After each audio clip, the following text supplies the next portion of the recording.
International Cultic Studies Association, helping people since 1979. About ICSA. Founded in 1979, the International Cultic Studies Association, or ICSA, is a global network of people concerned about psychological manipulation and abuse in cultic and other high-control environments. ICSA is tax-exempt, supports civil liberties, and is not affiliated with any religious or commercial organizations. Our mission. ICSA provides information, education, and help to those affected by or interested in cultic and other high-control groups and relationships.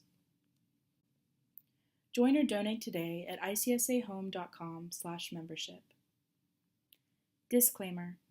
Views expressed on ICSA websites or in ICSA's publications or events are those of the document's author or speaker and are not necessarily shared, endorsed, or recommended by ICSA or any of its directors, staff, or advisors. Judy Pardon has been a teacher and counselor. Since 1992, she has been Associate Director of the New England Institute of Religious Research in MeadowHaven, where she has worked with former cult members, including some who have experienced profound trauma. She has also spoken widely on the subject and conducted training programs for human service personnel. In 2014, Ms. Pardon received, with her husband Robert, ICSA's Herbert L. Rosedale Award. In 2016, Judy gave the Paul Martin Lecture at the ICSA Annual Conference. This series of webinars was conceived by the writing of a book that I'm sure all of you are aware of, Wounded Faith, and we're nearing the end of the interviews of the various contributors. Judy Pardon contributed a chapter on the subject of women's issues, which is a very broad topic, and I'm sure Judy would be able to, had she had time, to write a book about that in itself, and not just a chapter. But we appreciate Judy's chapter, at least introducing us to some specific issues that or nuances that women are capable of experiencing that are unique to them. In the area of spiritual abuse. The book itself came out. I was the editor of the book, not having a clue what I'm doing, by the way, Judy. I want to do any of us know what we're doing? Acknowledge that, but we soldiered on and got it done. And the last I was aware, the book has done well in sales nationwide, and I'm glad for that. But we collected people from who were part of a conference that we did on the subject of spiritual abuse in 2018 in Hartford, Connecticut. And so that's where the book came from. And Judy consented to write a chapter specifically approaching the subject, at least, of women's issues. And so thank you, Judy, for doing that. And I'm sure people that have read the book have appreciated what you at least attempted to address. You wrote your chapter sort of around the subject of three questions. Mm-hmm. And right. One of them was the question, the second question is, why are there such differences in the experiences between men and women who have come out of high control, destructive religious groups? Why aren't we sort of just all the same thing? And so let me ask you here at the beginning, tell us what is unique about what you've observed over your work for all these years that are different between how women absorb spiritual abuse and men. Why are they uniquely different? Well, the chapter that I wrote was more of an outline or a brief essay, because as you said earlier, it's a huge topic. You could write 5 books on it. But anyway, men and women are not exactly built the same way. Men have more of a sense of, well, anyway, let me get back to the women, because the women are the thrust of what we're talking about here. Yes. Women have a tendency in general, now this is just in general, there are a lot of exceptions to obviously everybody's different, but women are more relationally oriented, and they have a tendency, after being in an abusive group, to recognize that they need help. But they've been in a system where the men have been dominant. In most groups that we deal with, they're patriarchal. So the men have a tendency to be dominant. But if you look at the essay, you'll see that that's the way things have evolved over the course of, millions of years, at least thousands of years, that men have always played the role of in leadership. And women only fairly recently in the course of history have broken into that realm and have been able to make substantial, contributions to society and to the way people live. But prior to that, men were very dominant always, and women, it worked. It was the way things worked out. And so having said that, let's get back to the healing process. The women, when they come to MeadowHaven, 75% of the people that came to our MeadowHaven, the transitional home that we had for people that had left, people would come for a year. 75% of them were women. And we were the last stop on the railroad. They were the people that were harmed the most in these groups. And they had tried everything else and nothing else worked. But they came and they wanted help. The men begrudgingly would come, but infrequently too. And very often during that process, they were less willing to really admit how vulnerable they had been. And that women didn't have a problem with that because they had experienced something that was very real. And we actually had spent a lot of time with the groups and we had actually seen the process working. So women are not weaker. That's not the point. They function differently. That's the issue. So that was one of the first things we'd have to do with some of these women, is to let them know that they're not weak. There is nothing wrong with them. Something happened to them. And you, of course, are coming from a Christian set of presuppositions, which not everybody does, particularly politically in the world today, where there's sort of this everybody's equal set of assumptions. You're saying, no, I accept the sort of the orthodox timeline of men and women were created by God, and from the beginning there are basic differences built in, and so that's interesting to me, because I guess of political stuff that's so obvious today, and yet you have spent your career, or at least the latter years, more recent years, trying to help women and couples, I know also. Right, absolutely. Families untangle themselves from spiritual abuse. So give us an example of just this is completely random off the top of your head, a woman that you dealt with who was struggling with spiritual abuse from her background, and you met her and you were trying to help her come to grips with having been abused. Give us just an example for us to have in our head of someone like that, Judy, that was injured, confused, and wanted out of the abusive high control group that she was in. What was the problem as you understood it? What they were suffering with? Yeah. What specifically? This just happened yesterday. We met with a woman who had left it's a large group, enormous group all around the world. To the outside world, it doesn't look controlling. It's just but it's very high powered. But this particular woman and her husband, her husband came as well. And you can, if you just listen to the two of them, their experience was similar, but the effect was different with each one of them. She thought she was going crazy. She basically said, I don't trust myself. I don't know how to make decisions. I don't know what I'm supposed to do.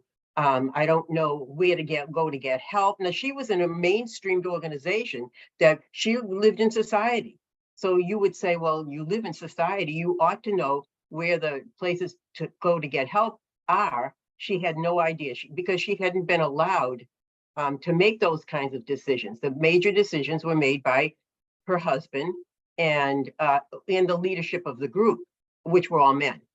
And so she felt totally incapable. And the longer we talked, we just gave them some hope, because we don't have MeadowHaven anymore. We can't take her for a year. But what we were able to do with her is to explain what post-traumatic stress disorder is, because that's what she was suffering under. And I would say everybody, anyone that we've ever worked with that's come out of this situation, and particularly women, are suffering with complex PTSD. And that has to be dealt with. You have to deal with that first. And a lot of the men kind of put it aside, like it's not real. But the women, they suffer under specific symptomology that is specific to women, like dissociation, like separating emotionally from what's going on. To be it's not just a case, Judy, of it's not necessarily physical abuse. Correct? Doesn't have to be. No, not at all. It sometimes it is.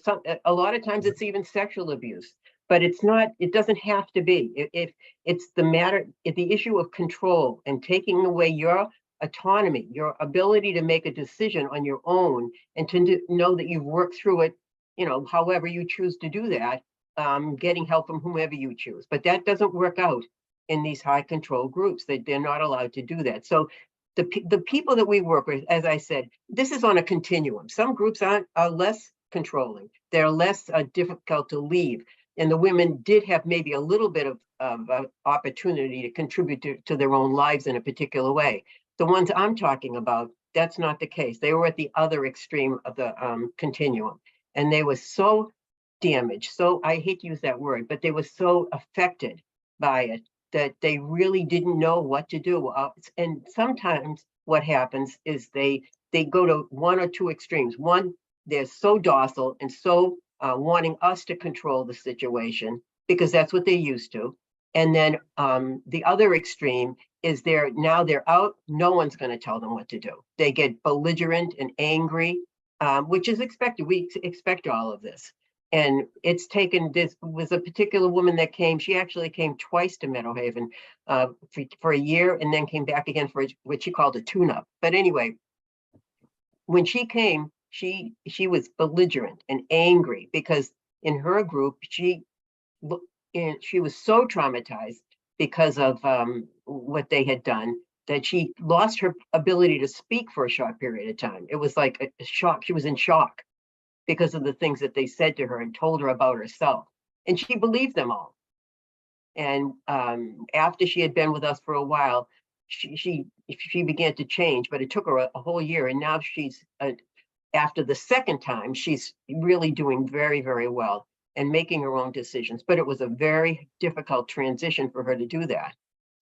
So you would counsel a woman who's been in this particular problem area, getting apart from the male contribution to that, just for a minute, that you would counsel the woman to come to grips with what specifically that you would say to her, you need to.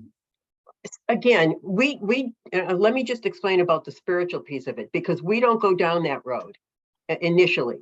The first thing that we try to do is to stabilize their ability to function. These women that are struggling, because most of them can't even hold down a job, and that's difficult for them. And so what we do is we do a lot of work around their own personality, their own person, and we say we believe you're born with the raw material of your personality, and we work with that. We give them, we test them, we put them through some inventories and help them to recognize who they are and how they can function, and the skills that they do have innately, their own being, giving them back what the group took away from them, who they really are ultimately. And then we work from there to recognizing that there's nothing wrong with them. Something happened to them, and trying to dismantle what that was. Then we go through the process of how the group functioned, and how that affected them, and why they function the way that they do now, why they think the way they do now. And then we've got 10 recovery rules. I'm not going to go through all of them, but there's a process that we would take them through. And ultimately, they would begin to say, wait a minute, I can do this. I can, the other thing, this is a little bit different. Now, my husband and I always counsel together, and we would model a relationship that they had never really been a part of. We didn't always agree with each other, but that's okay, because we would disagree in front of them, not yelling or screaming, or, in a moderate way. We just wouldn't agree with each other. And then we would work it out. And afterwards, they would come invariably and say, I didn't even know I could do that. I didn't know that that was a possibility. Yeah. So it's those kinds of things. It's some of it's subtle, some of it is not. It's very overt, but it was, yeah. Well, so let's say you've been dealing with a woman in the counseling environment, working with her. She's making some progress, and then you're out and you say you wouldn't do this. You wouldn't talk to the male, by yourself, I guess. But what if you happen to run into this guy and you said, hey, let's say his name is Bob, and you say, Bob, come here. Let me say something to you. What would you say to him apart from her? Bob, let me give you some advice. You need to what? To help your wife get over or work through spiritual abuse. What advice would be given to if Bob was willing to listen? Well, that's an assumption. Interestingly, the guy that we met yesterday, the husband and wife yesterday, the guy's name was Bob, but he loved his wife, and he was he had recognized what the effect of his authority over her had been, not believing that it was a wrong thing, because he believed it was appropriate when he was in the group.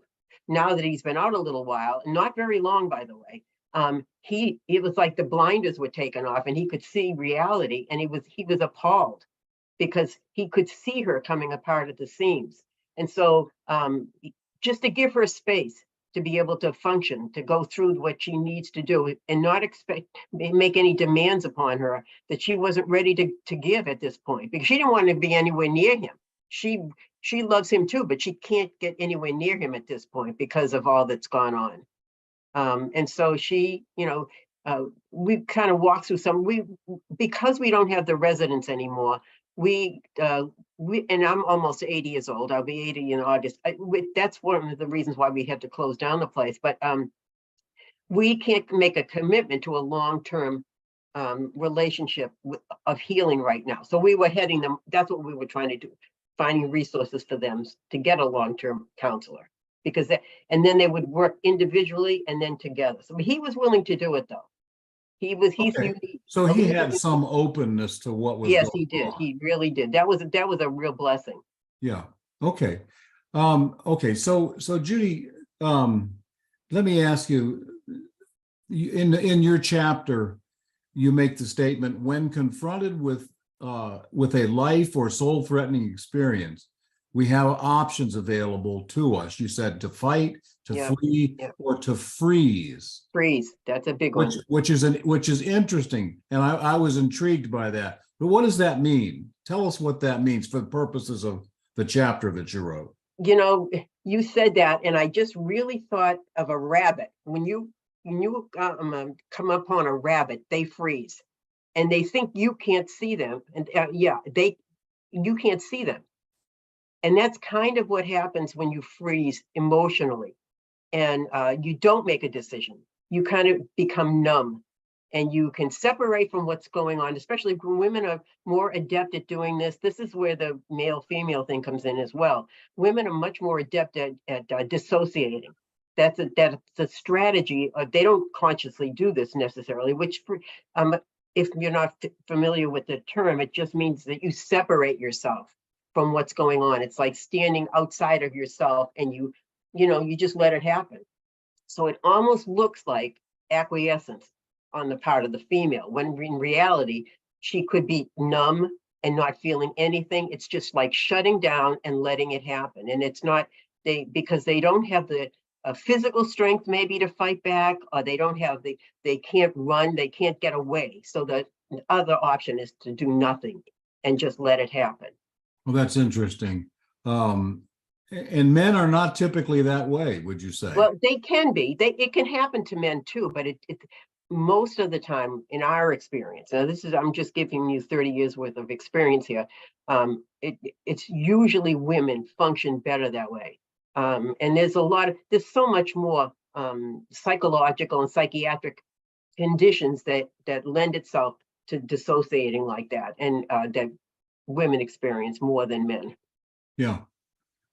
So as I said to you at the beginning of our exchange here this morning, Judy, I mean, I'm nervous I find it difficult to discuss women's issues when I'm not one.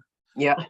And I'm more, and so if the assumption is, you men out there in TV land, you really are never going to able to understand what you have perpetrated through authority, patriarchal attitudes, or whatever it is. You're never going to get that. Maybe someone would say. And so what do you say to that? How do you help a male understand a creature? And by that, I mean the woman. Thank you very much, sir, for a creature. I mean, how do you help us understand something that we are not? We've been trying for a million years, Neil, and it hasn't worked yet, so I'm only joking. Let me give you an example from my own marriage, Bob always, my husband, always says, the minute you come up with a problem or you say I'm struggling with something, the man wants to fix it, right? And women just want you to listen to them. That's the difference. Those are the differences. So I've learned over the many years we've been married, I just say to him, I don't want you to do anything. I just want you to hear me. Just listen. I just need to get it out of my system. And he's learned to bite his tongue and to walk around in circles. I'm only joking. But anyway, he's learned his own strategies for not to jump in there and try to resolve my issue when it's something I want to deal with myself. So sometimes it's just educating people about the differences and to wait. I mean, even personality style comes into all of that too, Neil. It's just, we do a lot of work explaining people to each other so that from an outside perspective, I can look at the situation. We can look at it and just give it some advice. You're never going to solve it completely because that's part of who men are. It's the way that they function. Okay, well, that's fair enough. The last thing I want to bring up in the last 5 minutes we have before we open it up to any questions or discussion, Judy, is another, it's almost futile to bring up a thing like this. It's so huge and big. It is. And I acknowledge that and I recognize that, but we're doing our best to at least brush up some of these things, is the question of children. Mm-hmm. So a woman is uniquely a woman, and a particular woman, whoever it is you're talking to or dealing with, ministering to, working with, she's had an experience of spiritual abuse perpetrated by a group, a high control group, or her husband or somebody that has damaged her, injured her. And what if she's got kids? She's got children. She's a mom or a grandmother. And she's, what would you say? How do you address that? Do you pull the kids aside and say, hey, look, let me tell you how your mom and dad are so messed up? I mean, what, how do you explain spiritual abuse to a kid when his mom has been the one, or her mom has been the one that's been so hurt? Again, we've had to do that with generational situations where the kids were born and raised in a particular group, and the parents were the ones that joined the group. And now they're angry at their parents because they've all been wounded. So we've had to actually have sessions with all of them and deal with them individually and then together. It's a very complex thing, Neil, and it's because your faith is basically the core of where you live. I mean, and this was the totality of their life. It's not going to be solved easily. It takes a long time, and you have to make a commitment to want to stay the course. And nobody, I mean, I'm going to say this and it's going to sound sad and harsh, but no one is totally ever completely healed, because you carry it's like having, a scar or a limp or something from an injury. It's the same kind of thing. It's always there. But our goal with them is basically to help them live a good life, the best, and incorporate all that trauma into their life in a way that works for them and not against them, so that it's not constantly harming them in some way, coming back in triggers and other symptomology that says you're a broken person, you're never going to be okay. We say that that's not true. So we try to work with the whole family system. And again, sometimes we have to explain to the kids who have been harmed, your parents made the best choice that they could with the information they had about the organization they joined. They did it because they loved you and they wanted to be able to give you the best possible life that they could. That's a hard pill to swallow. It is for the kid to be told, look, your mom and dad, were sincere when they joined this. That's exactly. It is hard. Yeah, and it doesn't. Sometimes it doesn't go well. The kids, families become fractured. Marriages don't last. I mean, that's one of the difficulties with all of this as well. Other people, families, sometimes they leave these groups and their families won't have anything to do with them. The ones that never were in the groups. So there can be a secondary punishment. Oh yeah, there's so much fallout that again that we work with. Yeah, very good.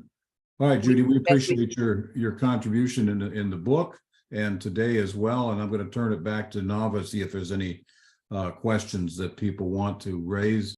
So we already have a question in the chat. The first question is, are there common attributes or experiences in family of origin that you have observed in the women you've worked with at MeadowHaven? Okay, so you're wondering then what if does this all depend on, is it predicated on where they came from, how they were raised? Not necessarily, no, because some of these a lot of the people that we've worked with, especially the women, were looking for a place to serve God with the totality of their life. And they were very idealistic. Their families were intact. I mean, and now there have been some, yes, where their families of origin had difficulties, and they were sort of set up to accept being controlled and manipulated, and just watching their mother be abused or something like that. But that wasn't common necessarily. I hope that was helpful. Usually the ones we had, they were, looking for something in particular, spiritually speaking, when they joined the groups. Thank you. We don't have any other questions right at this moment, but as soon as one comes in, I will ask it.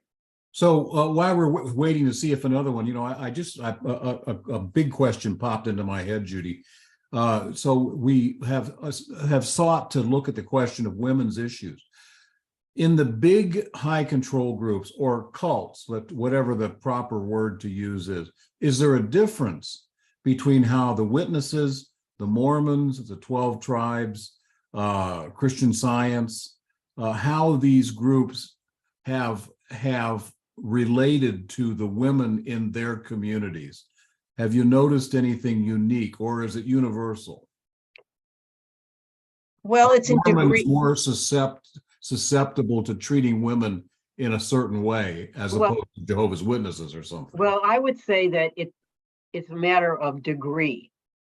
Now, Jehovah's Witnesses, the ones that I was just talking about, the one that we just met. And again, nobody on the outside would ever realize how controlled the women are, but the men are dominant, and they go to their husbands for permission to do everything pretty much. And now, I'm not saying that all women are like that. I mean, there are some that speak up, but they can't rule over their husbands, that's for sure. Now, and again, if it's a communal group like the 12 tribes, it's even more intense there because they're separated from society. And they don't know any other way. They don't see any other way to live. It's very difficult for them to leave. And so when they do, they really are in a mess because they don't have any clue how to find help. They don't even know how to dress differently. They don't know what's appropriate, what isn't. It's like going to a foreign country for them. They speak the same language, but the customs and stuff, they don't know how to live in the world. So that's really serious. Same thing Um, with fundamentalist Latter-day Saints, yes, the women yeah, in that community. absolutely. Now, the regular Mormon church, they're a little bit more or less like that.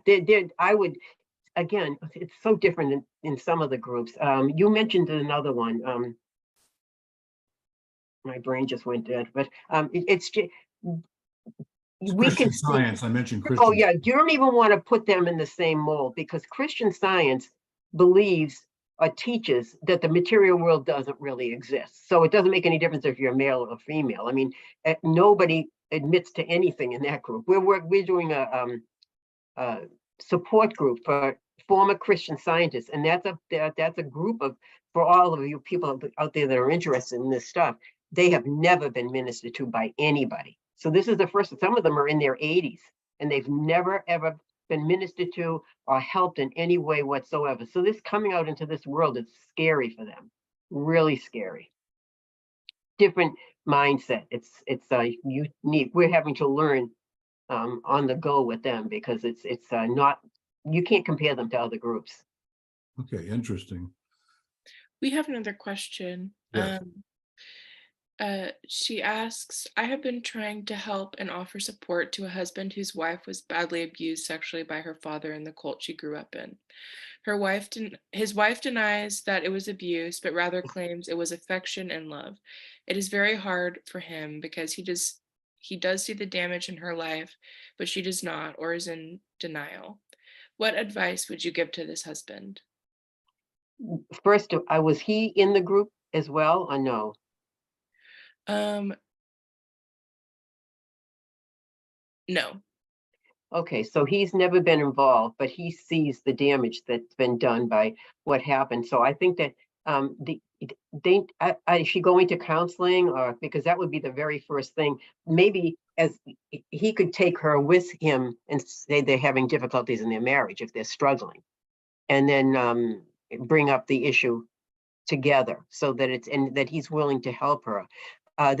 We try to get other people involved in their lives that maybe she would listen to, some like a close friend, a family member that she would be willing to listen to. He doesn't say what the group was. The goal is really ultimately for her to be able to recognize. See, that was one of our recovery rules. You can't change what you don't acknowledge, what you don't, when you can't admit that something happened to you, there's nothing wrong with me. He can't handle that on his own. He's got to get somebody, a therapist or a friend or somebody to help him do that. We would recommend a therapist, but I'm going to tell you another thing. Therapists, there are so few of them out there that deal with thought reform. So and that's what she's struggling under. She hasn't gotten away from it long enough, maybe, to admit, what her Children of God, reality the was. comment came through, Children of God. Oh, I'm so familiar with that one. Yeah. Yeah, that was a very insular group too. They lived communally, so that again, the group is fractured completely now. I mean, it's a very different group than it was years ago. But one of the women that we deal with, very, very dear, lovely woman. She was married twice in that group, and she's got, I forget how many kids. And it was her children, one of her children that I was talking about, that was very upset that they were even involved in the group because the mother joined. But anyway, yeah, it's very difficult. Let me see, who could I send? See, I'm trying to be the fix-it person. I'm trying to think, who can I send them to? Because there are people out there that can help, and it might not be a therapist if she's not willing to go. She has to, and see, I'd have to talk to them, because I would want to know what he's saying to her, what kind of behaviors does she have that he recognizes that's a consequence of being in the group, and then specifically target those areas and show her that other people don't function like that, that this isn't the norm.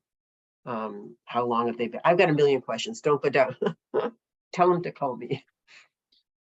Our next question is, do you have anything to speak on the use of creative expression or art therapy with the recovery of self for women? Oh, absolutely. Incredible avenue to go down.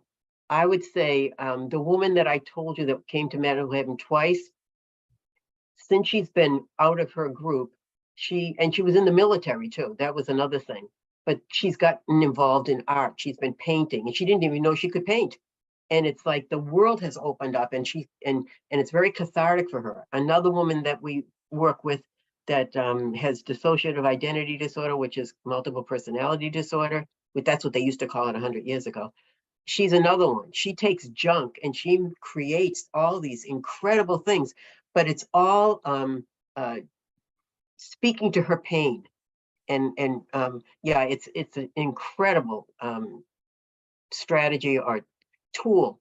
In poetry, we get all kinds of things. Absolutely, absolutely terrific. Now, I would, ICSA has yeah, focused on this in their annual conference, right? yeah, yeah. And some of these people I was talking about, Neil, have already gone down, have contacted, been involved in ICSA's all of that work. They've had their stuff there, so it's great. It's huge. I wish I had talent like that, but some of them, they didn't realize the talent that they had until they started using it to help release some of the pain that they've had. Our next question is, what are some of the most effective ways you have seen women recover from religious trauma? What I mean is those in therapeutic care hear the phrase transcend and include our painful and damaging religious experiences instead of the common bitterness and anger. Still, it feels hard to try to include something toxic or dark in a place of healing and light. What have you seen to be the most effective? Oh boy. Yeah. Well, it's so hard to answer that question again, any of these questions briefly, because we treat everybody as an individual. They're all unique in their own way. And so we don't want them to, you never, like I said before, that trauma is there. It's left you wounded in a particular way. And we're not saying that that's all going to go away. It's not. But part of the more that you talk about it, the more that you release the anxiety and whatever.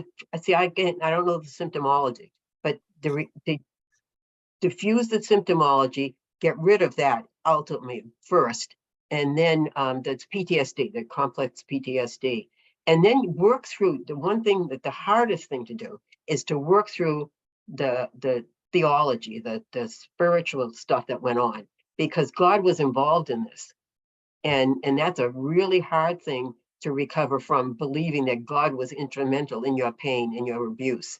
So we would work, we wouldn't voice that on anybody. They had to come and ask us, because most of them didn't want to have anything to do with that when they first came in. But that we said to them, to be able to integrate all of this into your life in a healthy way so that you can move on, you have to dismantle that belief system that fueled all of the abuse, and keep what's good, get rid of what isn't. And so that's one of the biggest things I can say needs to happen. If it was in a religious setting, now some of the people we dealt with, it wasn't.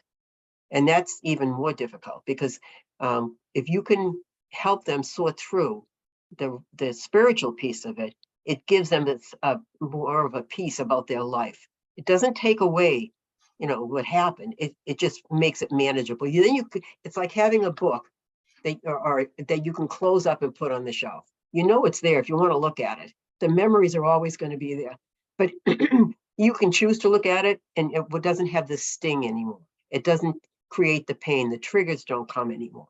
So those are all the things that you have to work on, and it's a long process. It's just it takes time, but There's no quick fix for not at all. No, unfortunately, I wish there was, but there really isn't.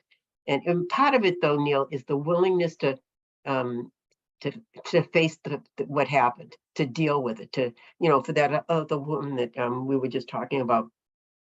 She hasn't done that. She hasn't admitted. She hasn't said, this is what really happened to me. And when you do, that first recognition of that is horrifying. And then to go from there and to try to rebuild your life with a clearer understanding about who you are, and then also what really, some people want to go after the group. That's the other thing. That's one of the things that people do. Seldom, but they want sort of revenge in a way, payback. So I don't know. I feel like I'm all over the map. There's just so much to talk about, and so if we could sit down and just go through our program and show you what we did, it applies to men and women. But some of the things we had to specify, particularly for women, because they are the ones that separated themselves emotionally, and sometimes, well, you couldn't really physically, but emotionally and spiritually, internally, believing that God is the one that believes this about them, and with whatever the male is saying, and they have to abide by that. And it's devastating to be able to trust again. It's building trust. That's the other thing, is paramount. Trusting other people, trusting yourself, to be able to make decisions. Very, very difficult things to do. But with the right person to work with and to come alongside you. And if it's your husband, then helping the husband to understand how to do this in a way that is going to be productive for them. I think it's been an interesting experience. If I can just relate back to Nava, a couple of months ago, we talked with Wendy Duncan. Yeah. And Doug Duncan also. They each had a session, and they're a couple that had survived a cult experience together, and I'm sure not unscathed.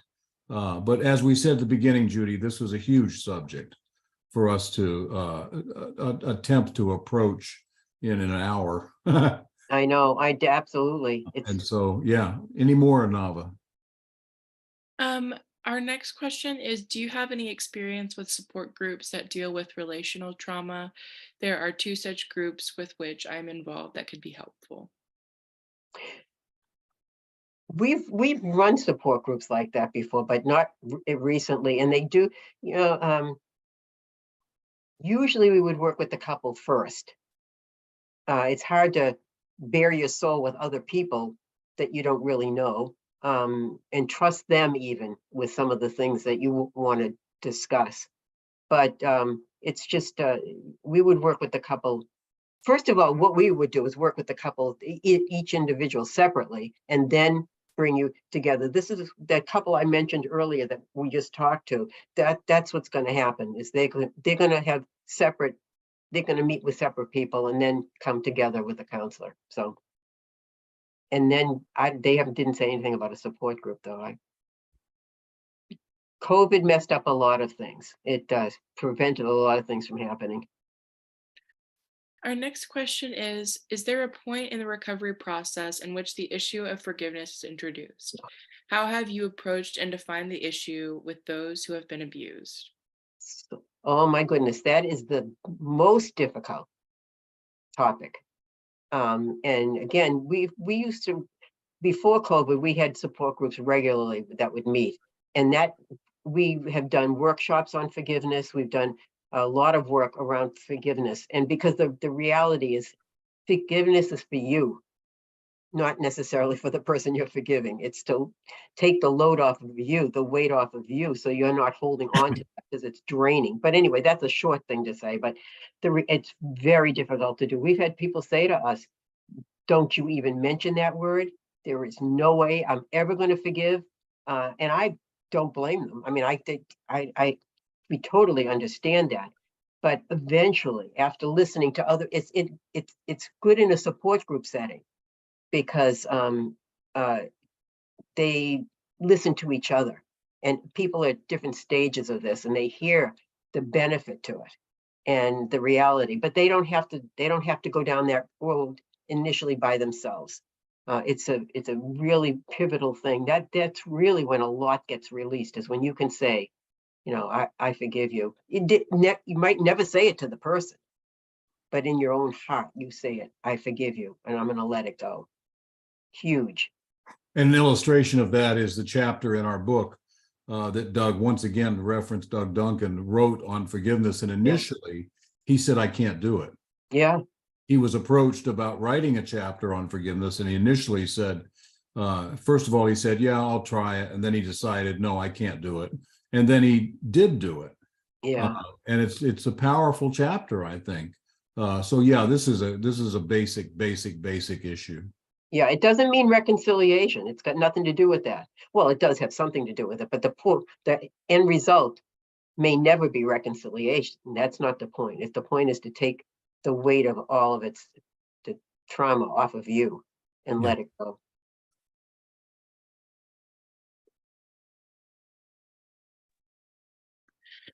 This person asks, maybe you addressed this in the beginning, I joined late.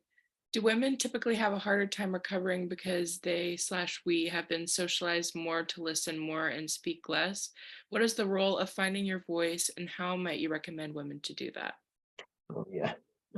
Yeah, that is again, it's that's the heritage of women, being in some way subservient to men. And I hate using that word because I don't feel subservient to anybody at this point.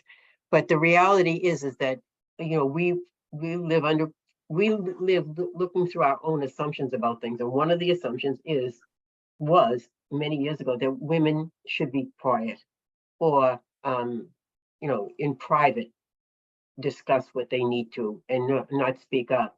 But again, it's giving them their voice. It's all this therapy that we do. It's identify who you are as a human being, as a female, and understanding your personality style and how you face life and the ways that you deal with things, and then using those are your skills, those are your tools to be able to speak up. And we have practice. We do all kinds of things, workshops with them. But again, these are topics that are so big that, and again, we see changes taking place. Now, it doesn't mean that you have to get up and be in charge of anything. That's not the point. The point is to be in charge of your own person, to be able to say, I can do this. And sometimes teaming them up with somebody who's further along on the scale also is helpful, to find somebody else who had lost this particular woman I talked about earlier too, that had literally couldn't speak because she had been condemned by the leader of her group because she had committed some unpardonable sin. And then finally finding her voice. It's again, women, not as much now. Now, like I said, I'm almost 80 years old, and I can see the transition just from when I was a kid, how things have changed over the course of time, that women are allowed, so to speak. I hate to use that word too, because it seems to indicate that men have the authority to say whether we should or not speak. But women do have a voice, and they see people out there, but they have to practice their own voice. And they have to know how to do that for their own person rather than model it off somebody else. I don't know. That's, again, a big topic. They're all huge. Thank you. That's the only one we have right now, but as soon as another one comes in,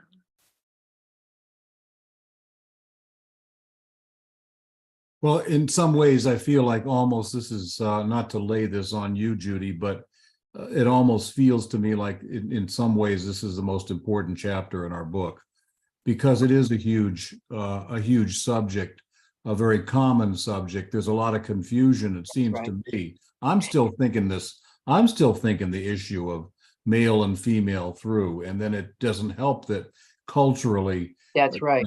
There has become a tremendous amount of, it used to be there were two genders. That's right. And that's all there was. And now there's however many other genders there are, supposedly, and it becomes very confusing to try to disseminate between, this person and that person.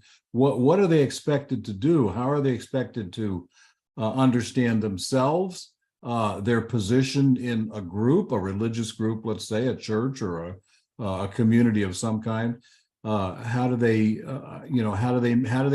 manage the issue of authority? These are tremendously confusing things. I'm still thinking this through myself. Yeah, the thing is, though, is that going back and looking historically at where human beings came from, in the beginning, why things evolved. Forget the religious piece of it. Why did things evolve the way they did? Why were men dominant? If what I traced in the essay that I wrote basically says it's because of practicality and the way men are different. They're usually bigger, more muscular, they're faster, they're more aggressive. All of those things lended itself to being taking care of the woman who couldn't do all of those things. And also the women were the childbearers. The man couldn't do that. And women, so then women are nurturing. That was their role. That was the way they were built. So they could take care of the children. So they stayed at home when there were homes. And that's where it all started, because it was all based on their biology, basically. And are things better now, Judy? I think that things have changed dramatically. Are they better? I agree with you that they're more confusing, but because of the way things evolved over time, and again, you can read the essay and figure that part out, it made sense that women were okay with it. When I was growing up, I mean, I'm old enough to say this, my women were happy to stay at home and take care of the kids. They didn't care if they ever went to work, and there wasn't a need for it. Nowadays, with the economy the way that it is, you need two incomes a lot of times. There's a lot of, so I'm not going to try to compare the two. I'm just saying it wasn't the issue that it is now that we're struggling with. Women didn't, and to be honest with you, the relationship between the men and the women was more, well, I shouldn't say this. I'm not going to make a general statement because I know all families are different. But if you were married and happily married and you had an average home, people got along with each other. They weren't in competition with each other in a way where the man was dominant. The men did go out and earn the living, and the women stayed home. And being my dark ages, when I was growing up, I could only be a nurse or a teacher. I mean, there weren't a whole lot of jobs available that women got involved in. Not that they couldn't, but they just didn't. That's how it's all changed, and I think that's a good thing, obviously. Okay. Nava, any more? Yes. So our first question is, how has the care of women as opposed to men evolved and changed in the years that you've been doing this? I'm not sure I understand that. The care for women, you mean how? What kind of care are you talking about? The second part is, even just the experience of women as the years have passed, is it the same as when you started, or have you noticed differences and changes? I think that people that are wounded by these situations, that it's still the same. It's very difficult. The most difficult thing is to find someone that can help, because the field is smaller and smaller of helpers. And that's distressing to us. I mean, when we had to close down MeadowHaven, it broke our hearts, because we tried to give the ministry to someone, and we had interns, and it's a difficult thing. You're there 24/7 most of the time, not literally, but on call, and it's a very difficult thing to do, and it has to be a calling, and it wasn't with these people. And so we had to close the building down, the residential portion of that, and that was very hard for us. So the help isn't there in the way that I wish it was, the care, and to recognize. The other thing I want to say is that women, again, I said it at the beginning, women are not weaker. That's not the point. Women are very strong. I mean, even back in those days when the man was out killing buffaloes or something, the women, they took care of that family. They did a lot of incredible things that you'd say, oh my gosh, but they did. They're very strong, and they managed to take care of life. And when they were by themselves, they were fine. So that's not the issue.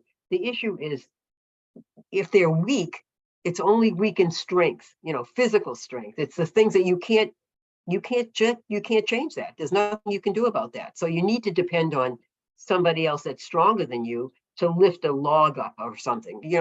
It's to recognize that there's nothing inherently wrong with women. That's the other thing that we would work on. That you're as good, if not better, in a lot of ways than men are, and that to be able to acknowledge that, to give them that sense of themselves. And again, that's all done through therapy. It's all done through talking and the other piece of it is role modeling, putting people around them that they can say, oh, wait a minute, I can do that now. Oh, I understand now what's going on. They see it and we talk about it. Our therapy was a little bit unique. We broke a lot of rules, but that's okay. Thank you.